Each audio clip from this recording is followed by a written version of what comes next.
Bom dia a todos.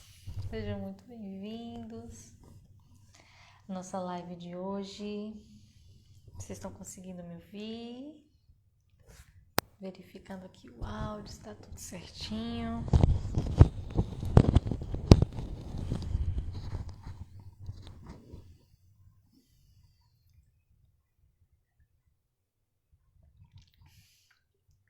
Engraçado esse filtro, né?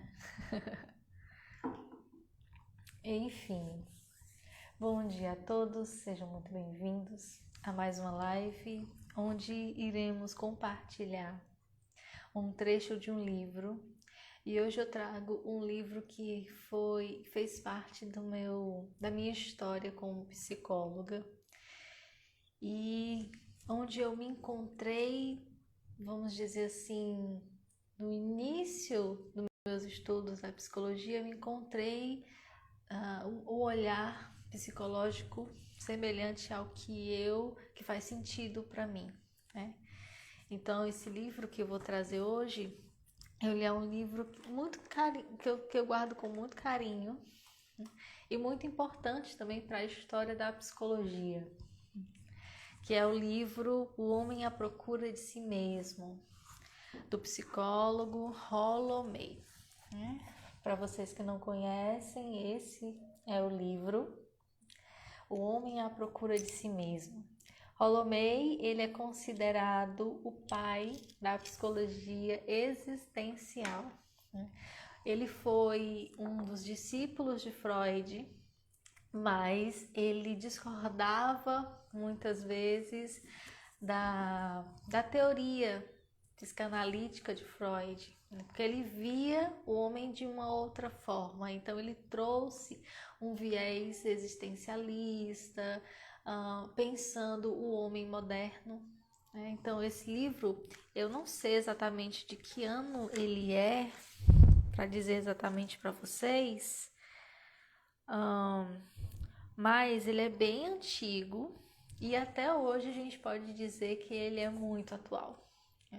Ele só foi escrito, né, alguns anos atrás, mas ele ainda é muito atual, porque ele fala do homem moderno e do adoecimento questões existenciais de nós, seres humanos, né? E hoje eu quis trazer um trecho para deixar uma mensagem aqui, que durante a semana eu vim percebendo através do meu trabalho, né, que existe cada vez mais pessoas adoecidas. E é tão sofrido, é tão desafiador quando a gente lida com uma doença, quando a gente recebe um diagnóstico que é delicado, né, que parece que vai mudar toda a estrutura de uma família, que vai mudar toda a estrutura da rotina da pessoa. Então, quando a gente fala do adoecimento, do adoecer, é algo muito delicado para todos nós, né? Quando a gente descobre que alguém tá, por exemplo, ultimamente eu descobri com uma colega, descobriu que está com câncer.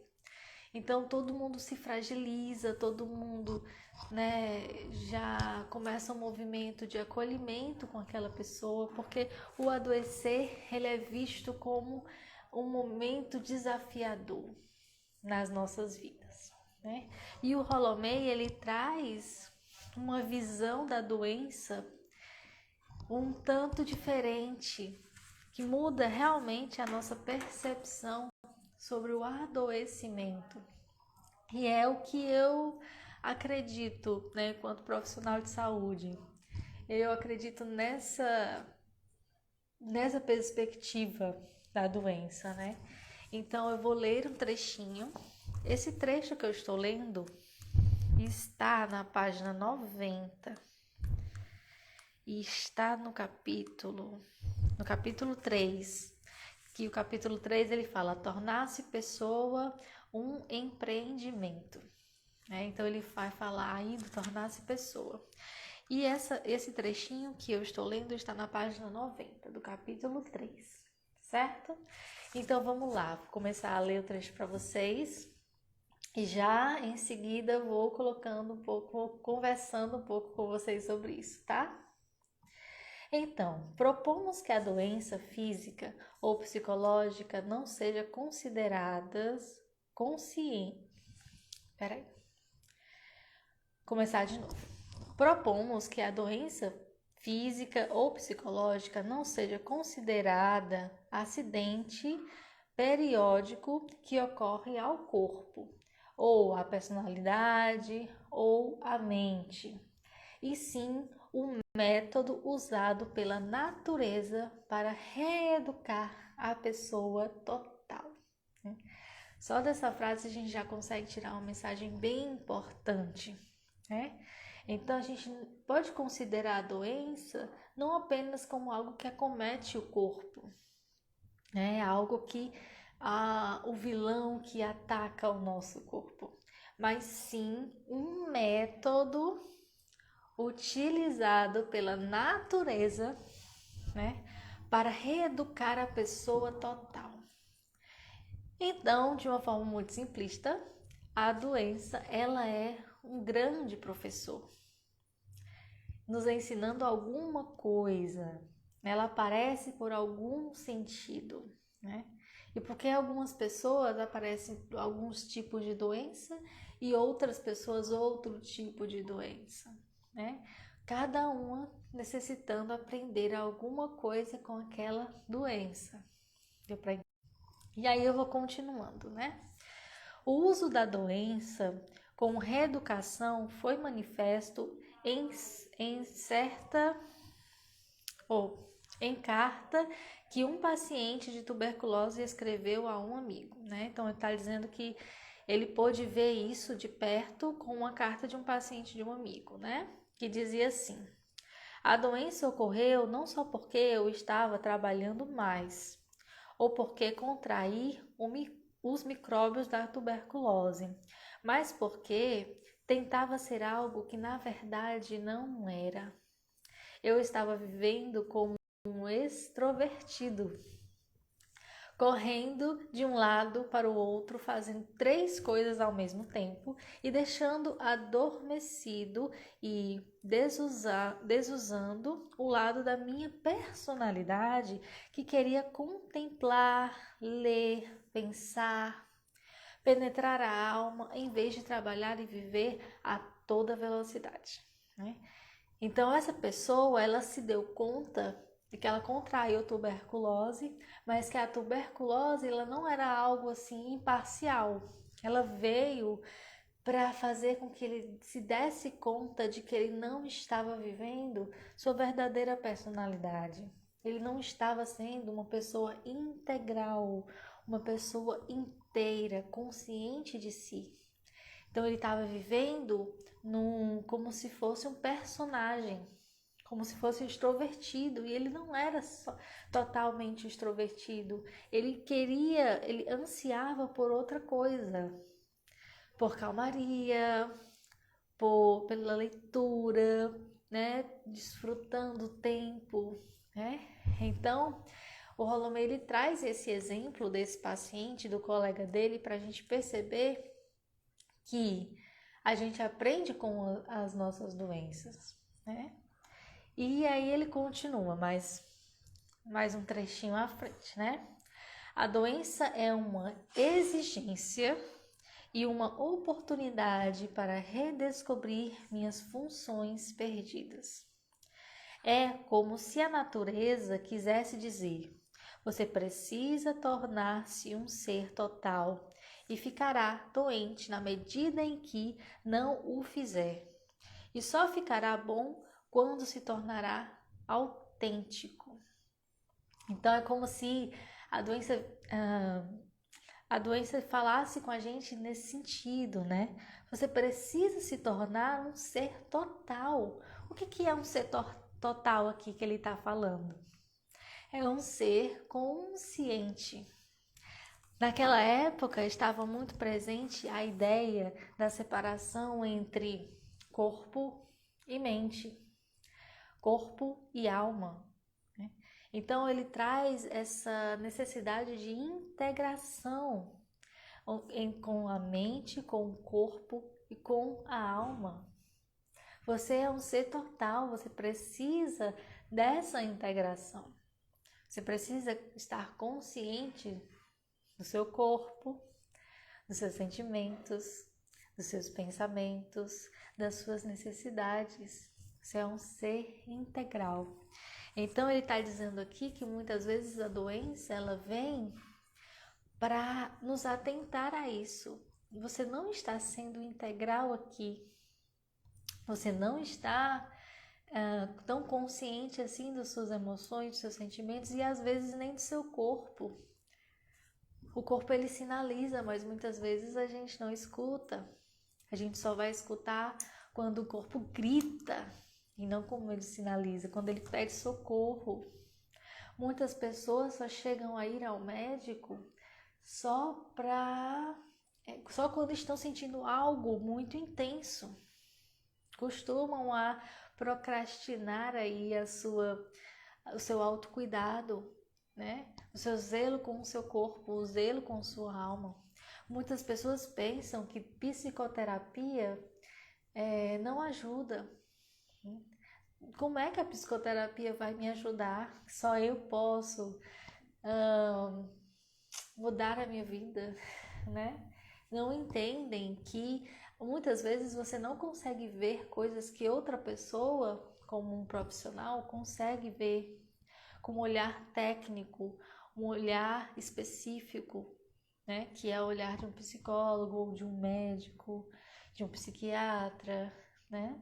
Então, se a gente precisa aprender com nossas doenças, por que não procurar outros artifícios para esse aprendizado ser muito mais fácil? E aí ele continua, só mais um trechinho, né? Para a gente concluir. Esta maneira de viver a doença e a saúde nos ajudará a vencer a dicotomia entre corpo e alma, que tanto mal tem causado ao homem moderno. Porque ele está dizendo que o homem moderno é um homem doente, é um homem adoecido.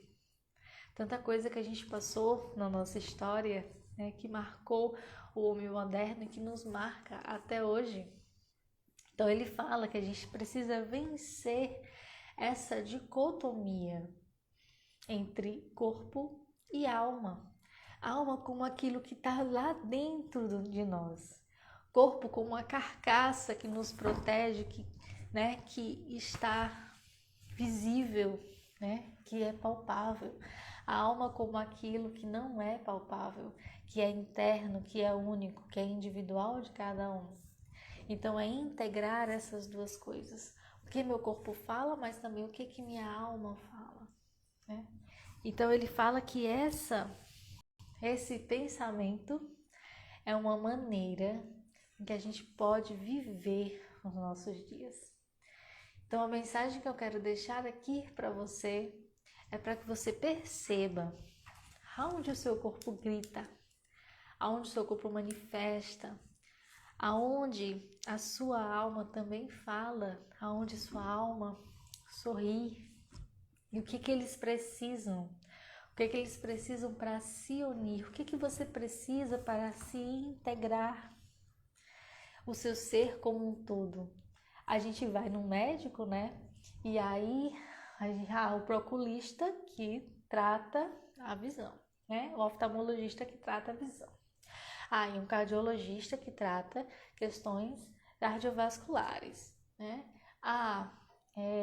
Um otorrinolaringologista que trata, né, a questão nariz, ouvido, garganta, né, e tal.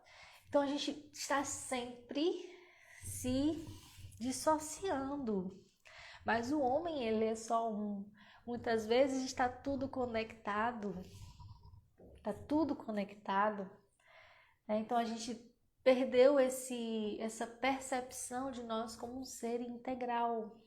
Os médicos eles não conversam entre si, né? Como se não pudessem mexer na especialidade do outro, né? Mas a especialidade precisa desse homem total. Então é você que vai precisar fazer essa ligação total, né? com o seu corpo, com as suas emoções, com sua alma, tá bem? Então, para você que ficou curioso, quer saber mais sobre esse assunto, você pode ler o livro do Rollo May, O Homem à Procura de Si Mesmo. Ele tem outros livros maravilhosos que valem muito a pena, mas eu vou logo avisando que não é uma leitura tão fácil, tão simples, porque ele utiliza alguns termos técnicos da psicologia. Mas para você que é leigo, né, assim, é uma leitura bem interessante, dá para entender, né, se você tiver abertura e disponibilidade para olhar esses termos direitinho, conversar com alguém, é muito possível você ler esse livro, que ele é muito bom, tá? E principalmente meus colegas psicólogos, é um dos livros essenciais para todos nós, tá bem? Então, se você não está aqui desde o começo, eu te convido a assistir. O vídeo vai ficar gravado aqui no Instagram e também vai ficar lá no nosso canal do YouTube. E aí você pode acessar esse vídeo pelo nosso canal do YouTube ou assistir aqui no Instagram, que vai ficar gravado, tá bem? Então, nossa live foi bem curtinha, só para deixar essa mensagem para vocês hoje, para despertar aí talvez a consciência de vocês sobre esse ser integral, tá? Então, agradeço muito a presença de vocês e até a próxima live.